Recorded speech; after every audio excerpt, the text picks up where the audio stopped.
西將以色列眾人召來，對他們說：以色列啊，我今日曉諭你們的律例典章，你們要聽，要去學習，謹守遵行。雷雨光吹過，高山煙霧從雲間，摩西獨自靠近雲端，神十誡是因衷心勸，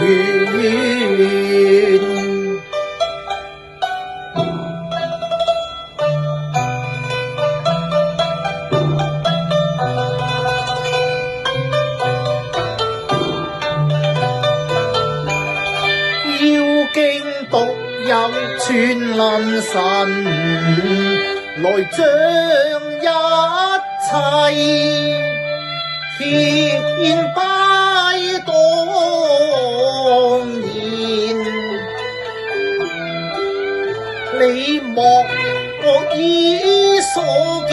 類型雕造神明，偶像子孫隨必見，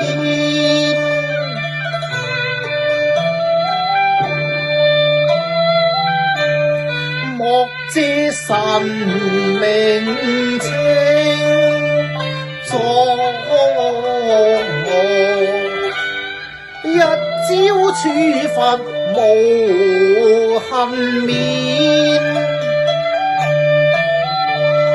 守安息日，宇宙神見，須勤作，那天必須免。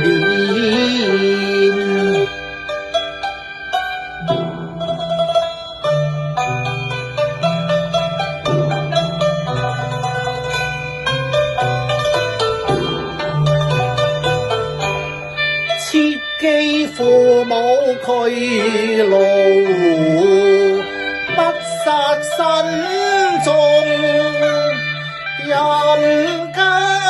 必夜聚言，褻瀆假見證耶和蓮，